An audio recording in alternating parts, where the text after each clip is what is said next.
भी दांतों का मरीज़ होता है तो वो सबसे पहले डेंटिस्ट के पास जाता है। वो अपनी तकलीफ़ बताता है। उसमें तकलीफ़ में बहुत सारे मसले मसाइल होते हैं कि किसी के दांत में दर्द है तो अगर हिल भी रहा होता है तो वो निकालने की कोशिश करता है। डॉक्टर के निकलवा दें तो आराम आ जाएगा। और उसके बाद जो है वो अगर होता है तो उसका एक छोटा सा ऑपरेशन होता है जिसको रूट कैनाल कहा जाता है। तो वो रूट कैनाल करने के बाद उसकी तकलीफ़ दूर हो सकती है।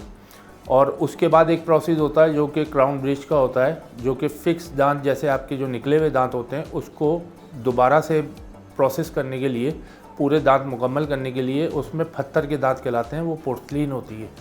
पोर्सलीन जो है वो डॉक्टर कटिंग करने के बाद, वो इम्प्रेशन साइज़ लेने के बाद वो लेबॉर्ट्री को भेज देते हैं।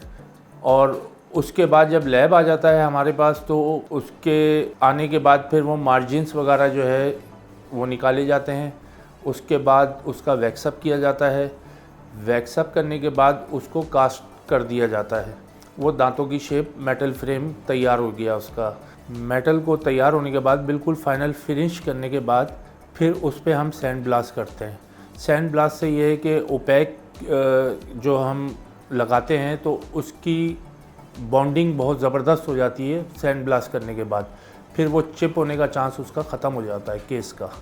उसके बाद फिर वो पोर्सलीन पे आ जाता है। पोर्सलीन पे सबसे पहले ओपैक होता है। ओपैक करने के बाद फिर वो जो शेड डॉक्टर बोलता है, जो उसकी पेशेंट की रिक्वायरमेंट होती है, तो वो उस शेड से हम बिल्ड करने के बाद उसको प्रोसेस में दोबारा से लगा देते हैं और फाइनलाइज की तरफ ले जाते हैं। उसके बाद उसको फिनिश किया जाता है। फिनिशिंग के बाद उसका मरहला होता है पोर्सलीन चढ़ाने का।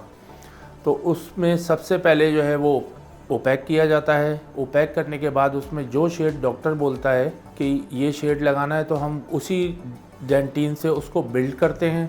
और फिर उसको फिनिशिंग के बाद तैयार करने के बाद मुकम्मल उसको, या तो अगर बड़ा ब्रिज होता है तो उसको ट्रायल दे देते हैं ताकि पेशेंट को बाद में कोई प्रॉब्लम ना हो कि कहीं गैप आ रहा है, खाना फंस रहा है, इस तरीके से। मतलब उसको फिर ट्रायल करने के बाद जब वो आता है, डॉक्टर ओके करता है, तो फिर हम उसको फाइनल ग्लेस कर देते हैं, फाइनल पॉलिश कर देते हैं उसको। उसके बाद वो डिलीवर कर दिया जाता है। और इसमें जो काम होता है वो मुख्तलिफ़ बर्ड्स हमारे इस्तेमाल में होते हैं लेबॉर्ट्री के, जिनसे हम मुख्तलिफ़ बर्ड्स से काम लेते हैं। वो अब ज़ाहिरी सी बात है कि वो हमारा मतलब एक टेक्निकल काम है, वो इतनी तफसील से मैं बता नहीं सकता क्योंकि बहुत सारे इसमें बर्ड्स यूज़ होते हैं, डिस्क होती है। तो इस तरीके से वो फाइनलाइज करते हैं हम लोग केस को, और वो फिर डॉक्टर को डिलीवर कर दिया जाता है हमारी तरफ से लेबॉर्ट्री।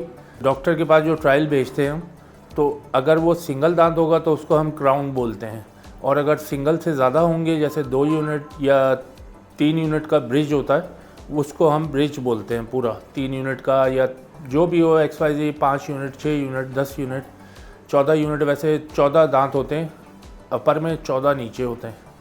तो वो कंडीशन के ऊपर डिपेंड करता है कि पेशेंट के अपने दांत कितने मजबूत हैं, तो उसके बाद वो पूरा ब्रिज बनाया जाता है। वो डॉक्टर अपने हिसाब से देख के एक्सरे वगैरह करवा के, OPG एक्सरे करवाने के बाद फिर वो उसको लेके चलते हैं पेशेंट को।